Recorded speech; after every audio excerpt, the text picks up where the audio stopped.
Hey guys, welcome back to my channel. Today we got a small unboxing. We just went and buy a 4 TB hard drive out of Micro Center.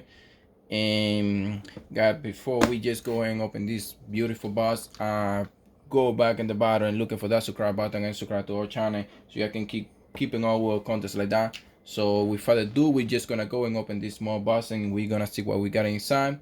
I'm very excited about this for some tests I'm gonna do.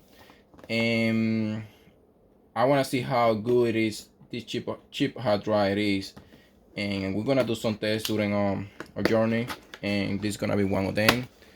So we're gonna open it. We see what we're gonna see what we got in it.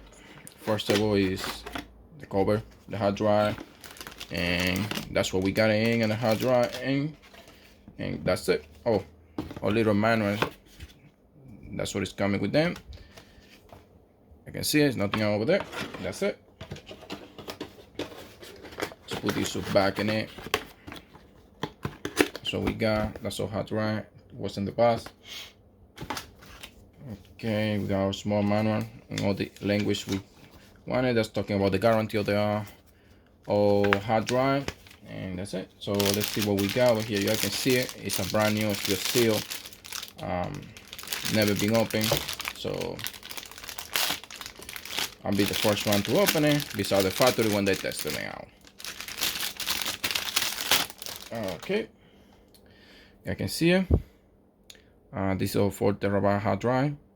Just got it in. It's come with 2 year manufacturer guarantee. It looks pretty cool. And guys, we're gonna do some nice tests with this. There is something I want to show you when I finish build the system for this. And thank you for watching, guys, and I'll see you in the next episode. Happy wonderful day, happy wonderful afternoon, happy wonderful night, wherever you guys are. See you in the next one.